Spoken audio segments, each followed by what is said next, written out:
Hello শিক্ষার্থীবৃন্দ, পরীক্ষার আগে ভয় পায় না এরকম কোনো স্টুডেন্ট খুঁজে পাওয়া কঠিন। তো পরীক্ষার ভয় করতে হবে যায়। এই ভিডিওটা শুরু করার আগে আমি দুইটা কোড তোমাদের দেখাচ্ছি। একটা জিনিস, সেটা হচ্ছে fair has to meanings, forget everything and run, or face everything and rice, the choice is yours. তার মানে হচ্ছে তুমি সব কিছু ভুলে যেতে পারো এবং পালা যেতে পারো, এবং তুমি সব কিছুকে ফেস করতে পারো এবং সেখান থেকে উঠে আসতে পারো। এবং আরেকটা কোড হচ্ছে pain is permanent but suffering is optional.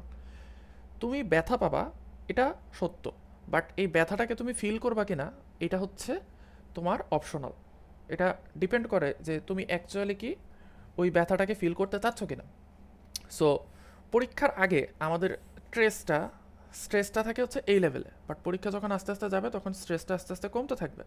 But অনেকেই করে কি, এই স্ট্রেসটার কারণে প্রথম যে পরীক্ষা, যেটা ম্যাক্সিমাম ক্ষেত্রে বাংলা প্রথম, এই বাংলা প্রথম পরীক্ষাটায় একদম ডাব্বা মেরে আসে শুধুমাত্র এই ভয়ের কারণে। ঠিক আছে? সো এই ভয়টা কীভাবে কাটাবা চলো এই ভিডিওতে আমরা দেখি। প্রথমেই যেই জিনিসটা, পরীক্ষার ভয়, এই ভিডিওটা পুরোটাই হচ্ছে একটা মাইন্ডসেট ঠিক করার ভিডিও।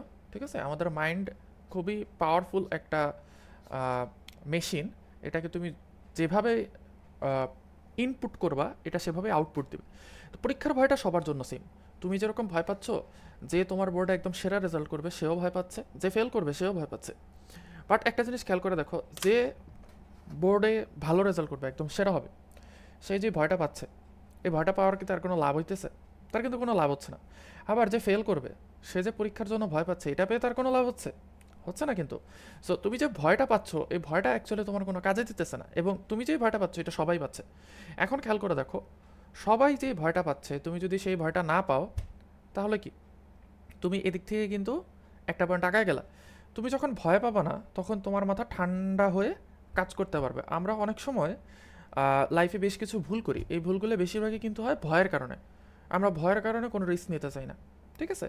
সো তোমার এই যে ভয়টা পাচ্ছ, এটা সবার জন্য সেম। তোমার জন্য সেম, আমি বলে দিলাম তো, যে বোর্ডে ফার্স্ট হবে তার জন্য সেম। সে তোমার চেয়ে বেশি ভয় পাচ্ছে। সো ভয় পেয়ে অ্যাকচুয়ালি কোনো লাভ নেই। এইবার আচ্ছা ভাই, ঠিক আছে, আমি ভয় পেয়ে তো কোনো লাভ নেই বুঝলাম, ঠিক আছে, আজকে সারা রাত পার্টি হবে। হ্যাঁ, সারা রাত আজকে ডিজে পার্টি হবে। না, ওই কাজ করলে আবার হবে না। তোমাকে কি করতে হবে? তোমাকে হচ্ছে এই ভয়টা কাটানোর পর এই ভয় না পাওয়ার কারণে তুমি যে টাইমটা পাইছো এটাকে কাজে লাগাইতে হবে। কাজে লাগাবো কীভাবে? রিভিশন ম্যাটেরিয়ালসের মাধ্যমে। রিভিশন ম্যাটেরিয়ালস কি? তোমাদেরকে আমি বাংলা প্রথম পত্রের একটা সাজেশন দিয়ে দিয়েছি না?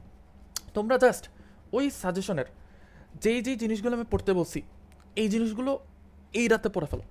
জাস্ট এই রাতে এগুলো রিভিশন দাও, এবং তোমার রাতের টাইমটাকে ভাগ করে দাও। আমরা রাতে সর্বোচ্চ 5 ঘন্টা পড়তে পারি।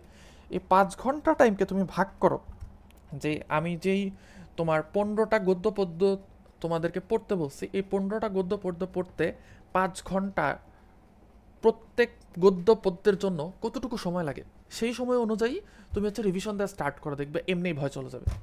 ঠিক আছে?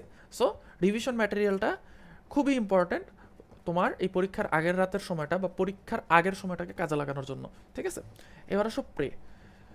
তুমি যদি মুসলিম হয়ে থাকো, অবশ্যই কি করো, আল্লাহর কাছে সাহায্য চাও, এবং অন্তত পক্ষে রেগুলার 5 ওয়াক্ত যেই নামাজটা আছে, এই নামাজটা হচ্ছে তুমি পড়ো পরীক্ষার আগে। তাহলে কি হবে? মাথা ঠান্ডা থাকবে। তোমার যখন মাথায় থাকবে যে তোমার সাথে আল্লাহ তাআলা আছেন, তখন তোমার আর অ্যাকচুয়ালি কাউরে ভয় করবে না। ঠিক আছে? পৃথিবীতে কাউরে ভয় করবে না। এইবার পরীক্ষার আগের রাতে এই জিনিসটা আমরা সবাই করি, সেটা হচ্ছে পর্যাপ্ত ঘুমাই না।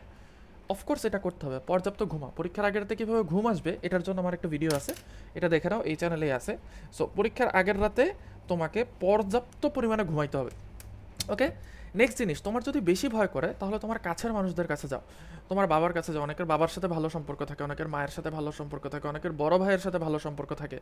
ঠিক আছে? তোমার কাছের মানুষদের কাছে যাও, কাছের মানুষদের কাছে গিয়ে বলো আমার অনেক ভয় লাগতেছে, কি হবে পরীক্ষায়। সো দেখবে ওনারা বলবে আরে না, পরীক্ষায় কোনো ভয় নাই, তুমি পারবা। সো এই জিনিসটা তুমিও জানো, আমিও জানি, এটা উনি একটা ফাঁকা বলি মারছে। ঠিক আছে? বাট স্টিল এটা কিন্তু কার্যকর। যখন তুমি তুমি হয়তো বুঝবা যে হ্যাঁ, তোমার আম্মু আব্বু অথবা তোমার বড় ভাই অথবা তোমার বড় বোন হয়তো এমনি বলছে যে আরে না, পরীক্ষা ভালো হবে, তুই পারবি, আমি জানি তুই পারবি। বাট যখন উনি এই কথাটা বলবে, তোমার কনফিডেন্স দেখবে একদম 0 থেকে 100-তে উঠে গেছে। ঠিক আছে? এবং এটাও বলতে পারো যে পরীক্ষা যদি খারাপ হয় তাহলে কি তুমি বকা দিবা? দেখবা তখন হচ্ছে ওনারা বলবে যে না না, তোমাকে কোনো বকা দিব না। এই যে একটা অ্যাসুরেন্স পাইলা তুমি, একটা অ্যাসুরেন্স পাইলা, এই অ্যাসুরেন্সটা দেখবা তোমার ভয় অনেকটা কমাই দেবে। ওকে? আচ্ছা, এরপরে লাস্ট যে পয়েন্টটা, সেটা হচ্ছে এক্সামের পরে কি হবে সেটা চিন্তা করো। ধরো ধরো আই গেস তুমি জিপিএ 5 পাইলা না বাংলা প্রথম পত্রে, কি হবে? কিছুই হবে না। কেন? কারণ বাংলা প্রথম পত্রের জিপিএ কোনো অ্যাডমিশন টেস্টে কোথাও চেক করে? কোথাও চেক করে না।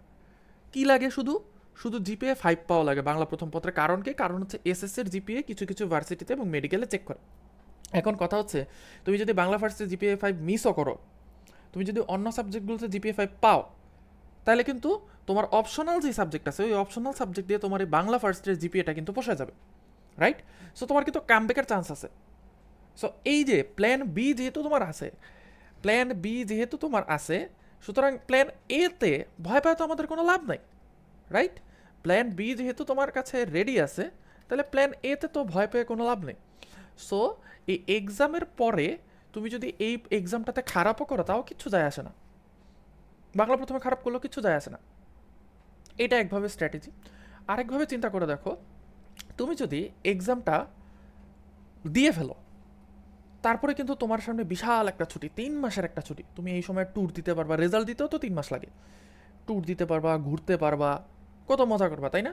সো ওই জিনিসটা চিন্তা করো যে আগামীকাল বা আগামী পরশু দিন তোমাকে 3 ঘন্টার একটা এক্সামে বসতে হবে, ঠিক আছে? জাস্ট এই 3 ঘন্টা, কিন্তু এই 3 ঘন্টা এক্সামটা দিয়ে ফেললেই তোমার আর বাংলা বইটা ধরতে হবে না, বাংলা প্রথম পত্র বইটা আর কখনো ধরতে হবে না।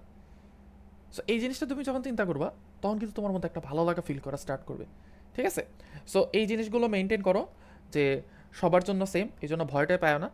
রিভিশন ম্যাটেরিয়ালসগুলো ঠিকমতো হচ্ছে রিভিশন দাও, পর্যাপ্ত ঘুমাও, প্রে করো, কাছের মানুষের কাছ থেকে হেল্প নাও এবং অ্যাসুরেন্স নাও যে না, পরীক্ষার পরে যদি খারাপ হয় তাহলে তারা কিছু বলবে না, দেখবে পরীক্ষা ইনশাল্লাহ তোমার খারাপ হবে না। এটা জাস্ট হচ্ছে মেন্টাল পিসের জন্য, ঠিক আছে? সো ইনশাল্লাহ তোমাদের সবার পরীক্ষা ভালো হোক।